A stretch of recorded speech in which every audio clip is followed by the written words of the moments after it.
नशा इस उसके ऊपर थे, और ये मेरे नाना थे रिश्ते के, वो शायर थे, उन्होंने कहा था, बहुत पहले मुझे लिख के दिया था मौत के ऊपर। माशाअल्लाह, सही, माशाअल्लाह, सही। चलिए, थैंक यू सो मच, और इतने अच्छे मिसरे को शेयर करने का हमारे साथ बहुत बहुत शुक्रिया आपका। और डिजायर से डॉक्टर मोइज ने कहा कि एक ऐसी चीज है कि जिसको जितना आप देंगे उतना मांगेगा, तो क्या इंसान फिर डिजायर फुलफिल करना है, देख क्या करेगा। अब देखें, आज हम एक बात अपने नाजरीन को समझाना चाहते हैं। हमने कल ये बात की थी कि डिजायर के बगैर जिंदगी में तरक्की हो नहीं सकती। ओके, एवोल्यूशन का प्रोसेस, इर्तिका का प्रोसेस चल नहीं सकता, राइट। आपकी डिजायर होती है, उस डिजायर की वजह से आप आगे बढ़ते हैं, जिद्दोजहद करते हैं और पा लेते हैं। दूसरा शख्स उससे बेहतर पाने के लिए फिर कोई नई चीज लाता है, तो इस तरह चीजें इंप्रूव होती है, क्वालिटी इंप्रूव होती है, परफॉर्मेंस चीजों में इंप्रूव होती है। From a school going child जिसको डिजायर है कि मेरे ए ग्रेड आए, टू अ कॉर्पोरेट एग्जीक्यूटिव और to a CEO of multinational who wants कि जी मेरी कंपनी ग्रो करे। So desire is important. यहां पे हमें जो चीज समझनी है वो ये है कि डिजायर ऐसी हो कि जो हमारे नफ्स की गुलाम ना हो, ठीक है। यानी वो डिजायर जो नफ्स की गुलाम बन जाए तो वो डिजायर अनकंट्रोलेबल होती है और वो कभी सेटिस्फाई नहीं होती डिजायर। ओके, यानी इंसान की डिजायर हो, हमने कल भी एक बात की थी मगर आज थोड़ा सा नफ्स की बात करूं कि इंसान के कंट्रोल में नफ्स नहीं होती। सारी जिंदगी there is a struggle going on आप में और आपकी नफ्स में। आप कोशिश करते हैं नफ्स को कंट्रोल करूं मैं, तो नफ्स की गुलाम बनेगी डिजायर। जो नफ्स की गुलाम हो डिजायर, ठीक है, वो डिजायर कभी फुलफिल मतलब मिल भी गई ना, तो उसके बाद फिर और मजीद चाहिए, फिर और मजीद चाहिए, क्योंकि वो नफ्सी डिजायर होती है, वो नफ्सी ख्वाहिशात कहते हैं उसको। अच्छा, एक मैं थोड़ा टेक्निकल सा सवाल आपसे पूछूंगी इस वक्त कि ये जो है, फॉर एग्जांपल मुझे जो एक चीज फील हो रही है आपकी बातों से, जो मैं फर्स्ट टाइम खुदा गवाह फर्स्ट टाइम फील कर रही हूँ कि डिजायर तो एक फॉर एग्जाम्पल प्रोसेस है किसी भी एक्ट को, या किसी भी एक एक्ट है, मतलब डिजायर के बाद आप एक एक्ट करते हैं जिसके बाद आपको गोल अचीव होता है या नहीं भी होता। अब जब एक दफा गोल हम बात करें कि हमने डिजायर को पूरा किया, फिर वो और बढ़ी, जब हमने वो गोल अचीव कर लिया तो we were not basically looking exactly for the goal, but we are looking for the feeling that we get after having achieved the goal. After having achieving the goal. So next time we are looking for the same feeling or the feeling that, you know, give us more satisfaction. And the feeling has to be more every time. Every time increased. That's why feeling increase, intensity of feeling ज्यादा चाहिए, तो उसकी वजह से Dzire जो है वो multiply होती है, बड़ी होती जाती है।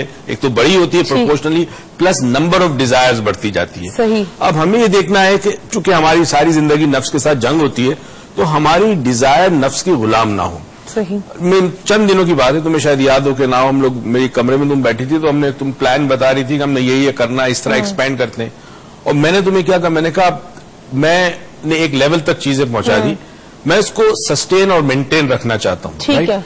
अब फॉर एग्जाम्पल मेरी डिजायर ये कि तुम दुनिया के कई मुल्कों में जाके फिर वहां चीजें करो।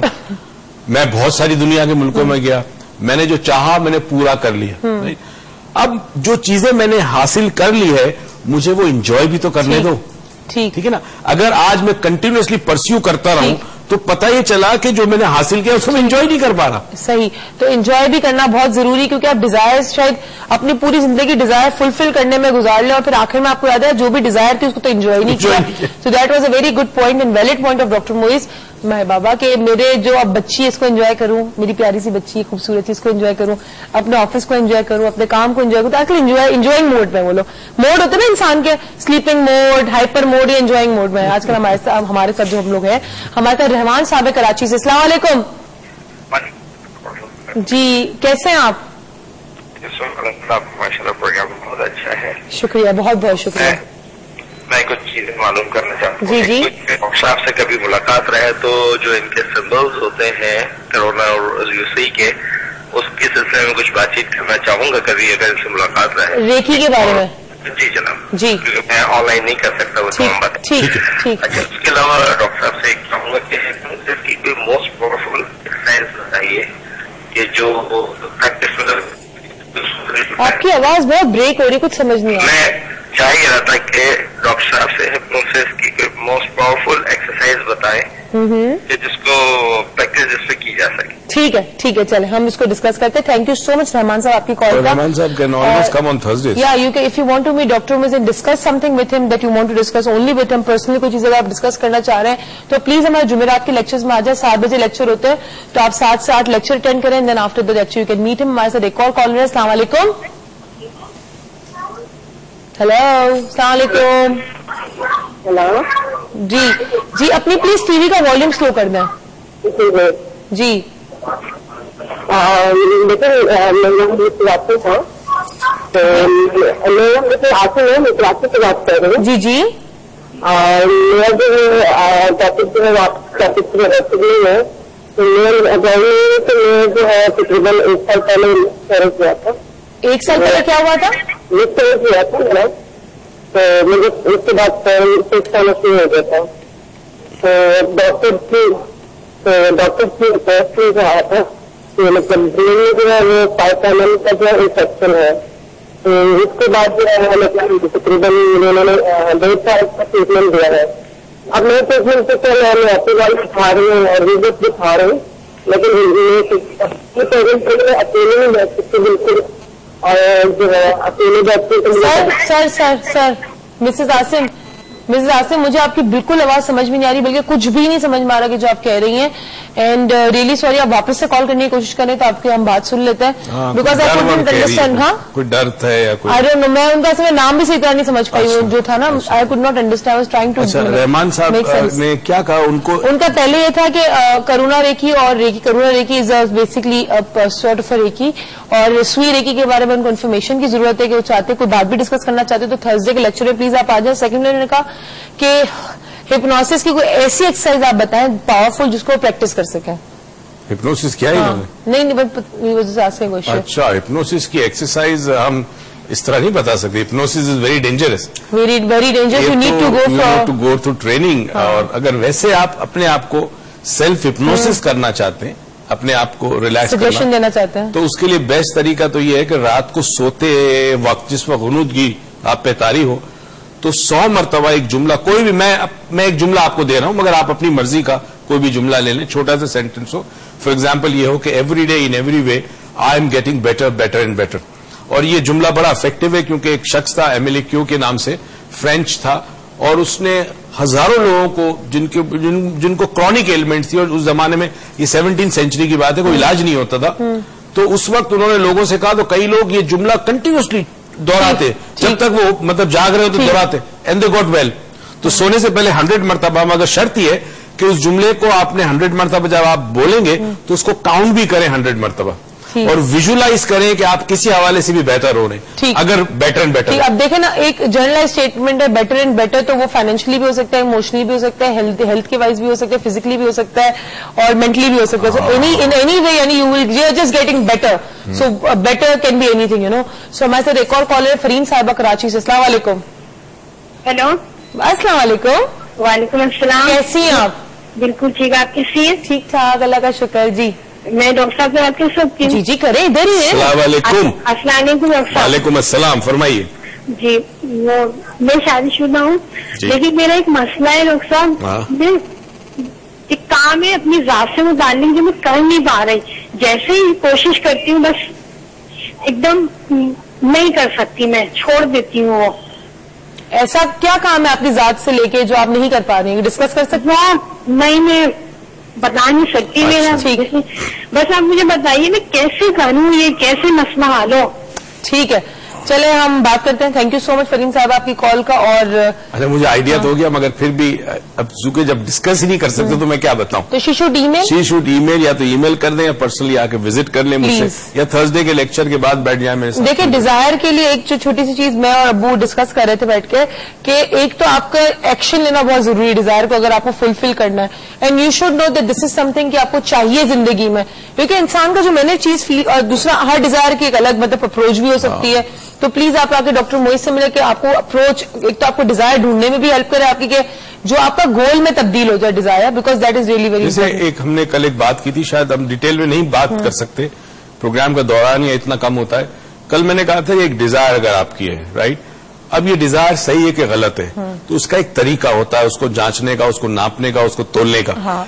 उस तरीके से पहले निकले। अगर वो तरीके के बाद आप परफेक्ट है कि जी डिजायर ना आपके रिलीजन और आपके अकायद के खिलाफ नहीं है, ये डिजायर माहौल को या अतराफ में लोगों को तकलीफ नहीं देगी, इससे आपके रिश्तों में तलखियां नहीं आएगी, हाँ। कमजोर नहीं होंगे रिश्ते, इससे दूसरों का फायदा होगा, तो फिर वो डिजायर जो है उसको परस्यू करें। ठीक है, हमारे साथ एक लाहौर से कॉल है। अस्सलाम वालेकुम। वालेकुम अस्सलाम। जी, कौन साहबा? मैं मिसेज अफजल बोल रही हूँ। मिसेज अफजल जी, कैसी हैं आप? मैं अल्लाह का शुक्र है, आप लोग सुनाए कैसे हैं? ठीक ठाक, अल्लाह का शुक्र। जी सर मोहित ठीक है? जी सर। जी मुझे उनसे बात करनी है। करे इधर ही है, फोन नहीं लगाना मुझे। वालेकुम अस्सलाम। सर एक्चुअली मेरा कुछ प्रॉब्लम है। जी जी कहिए। मेरे बेटे का है। जी जी। आपके जो आप टॉपिक रखा है इससे कुछ रिलेटेड भी है और अनरिलेटेड भी है। ठीक है, कोई बात नहीं, पूछिए। ये है कि उनकी एज है 10 ईयर। ठीक है। और 5 क्लास का स्टूडेंट है वो। ठीक है। लेकिन सर उसमें एक इतनी हैबिट है कि वो बच्चा बहुत ब्रिलियंट है, अपनी क्लास में परफेक्ट है, ड्राइंग राइटिंग हर चीज उसकी परफेक्ट है। लेकिन उसकी एक आदत है कि इंटरप्ट होता है, दो लोग बात कर रहे हैं बीच में जाता है, लेकिन दो लोग बात करते तो क्या करता है? बीच में मदाखलत करता है, इंटरप्ट होता है। ठीक है।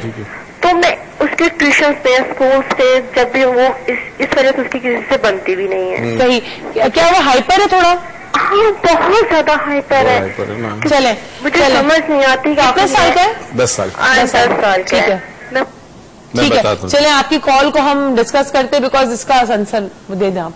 मैं दे दूं। बेसिकली अटेंशन सीकर है, और ये बच्चा ईगोइस्टिक होगा, बड़ा होगा तो ठीक है, और ये चाहेगा कि हर चीज में मेरी मर्जी चले, मेरी बात सुनी जाए, ये प्रॉब्लम आएगा। अब कहां से आया बच्चा? जाहिर है माँ के पेट से नहीं सीखता, कुछ चीजें सीखता है, बहरहाल वो अनकॉन्शियस होती है, इन्वायरमेंट से सीखता है, ताया से, मामू से, चाचा से, किसी से। ये इनको लेके किसी चाइल्ड साइकोलॉजिस्ट के पास जाएं, बच्चे की थोड़ी सी स्टडी करें इसकी नफ्सियात को, और फिर चाइल्ड साइकोलॉजिस्ट डेफिनेटली मदर को हेल्प करेगी कि आप यही एक कदम इकदाम उठाएं। और बच्चे को भी सेशंस की जरूरत है, और बच्चे को इस एज में बच्चे को हिप्नोसिस भी हम कार के, हाँ, after the age of 7 hypnosis is possible, और हिप्नोसिस करके भी आदत खत्म की जा सकती है। तो हमारे साथ एक और कॉलर है, और मैंने कहा पुरानी कॉलर की बात को मैं थोड़ा आपकी रैपअप कर दूं कि जी आप प्लीज साइकोलॉजिस्ट पर ले जाएं, इसका एनालिसिस कराएं, और फिर थेरेपीज को कंटिन्यू रखें कि और अगर हिप्नोसिस की जरूरत पड़ती है तो प्लीज कम टू अस, हम हिप्नोसिस में आपको असिस्ट कर देंगे, हेल्प कर देंगे, थेरेपीज ले लेंगे। लेकिन उसके साथ साथ बच्चे के साथ साथ आपको एनवायरमेंट में अपने आप में बहुत सारे चेंजेस करने पड़ेंगे, बिकॉज बच्चा सीखता अपने एनवायरमेंट से ही है। उसने ये अटेंशन सीख करने का जो तरीका है वो या तो आपने कहीं से सिखाया होगा, या तो उसने कहीं ना कहीं से सीखा होगा कि अगर मैं बीच में इंटरप्ट करूंगा तो मुझे अटेंशन मिलेगी। तो प्लीज आपको साइकोलॉजिस्ट के पास जाना बहुत जरूरी है। हमारे साथ जमाल साहब है लाहौर से। अस्सलाम वालेकुम। बड़ी खुशी हो रही है, once again I am talking to you like proud father, like proud daughter. Thank you so much Jamal sahab, कैसे हैं आप? जी thank you, God bless you and बहुत बहुत शुक्रिया, बहुत शुक्रिया। People of Pakistan. डॉक्टर साहब बात यह है जी कि डिजायर्स अच्छी जो है वो तो जरूर आगे उनकी ख्वाहिश होनी चाहिए, आगे उन्हें बढ़ाने की, लेकिन नेगेटिव डिजायर जैसे अभी आप फरमा रहे थे उनको सप्रेस करना बहुत जरूरी है। यहाँ पर मैं अर्ज करूं कि हमारे यहाँ जितने टीवी चैनल्स हैं और जिस तरह के प्रोग्राम ग्रैंडियोसिटी और ग्रैंडर पे ये मबनी होते हैं, ये हमारी नेगेटिव डिजायर्स को बहुत बढ़ा रहे हैं, और पॉजिटिव डिजायर तो खत्म हो गए हैं। और हैप्पीनेस जो है, they don't seek happiness in their homes, they don't seek happiness in their house, in their hearts. और वो हैप्पीनेस किस तरह आती है, आपसे ज्यादा कौन जाता है? When you have a well built wife, a बेशक स्मॉल हाउस है, it is well filled, small land well tilled, और उसके साथ ये है कि जो घर जो बड़े बड़े पैलेसेस बना लेते हैं, 2 बंदे रह रहे हैं, they are not to be seen and looked on but to live, ये चीजें हैं। और यहाँ पर ये जो हमारा टीवी चैनल्स हैं, एक्सेसिव एक्सपोजर लोगों का, उससे इम्प्रेस होके तमाम चीजों की खराबी हो रही है। और मैं एक छोटी सी बात आपकी इजाजत से करूंगा, और मैं आई फील आपके सामने बात करते हुए ऐसी मुझे कोई वेरी स्मॉल फीलिंग होती है कि अगर आपके हुक्मरान 8 सादगी अपना लें, 10 मरले के घर में रहें जैसे ईरान का प्रेसिडेंट रहता है, तो पाकिस्तान में 95% जो नेगेटिव डिजायर्स हैं सप्रेस हो जाएंगी, करप्शन खत्म हो जाएगी, लोग खुश हो जाएंगे, कंटेंटमेंट आएगी। हमारी डिजायर जब अनडिजायर्ड डिजायर बढ़ जाती है तो ये तमाम प्रॉब्लम्स, अनहैप्पीनेस, घरों में जो तबाही हो रही है, सोशल फैब्रिक खत्म हो रहा है, ये तमाम चीजें उसकी वजह होती हैं। बहुत शुक्रिया जमाल साहब आपकी कॉल का। आपकी कॉल का जमाल साहब बहुत बहुत शुक्रिया। और आप एक मेरे लिए तो आप वालिद की जगह हैं और आप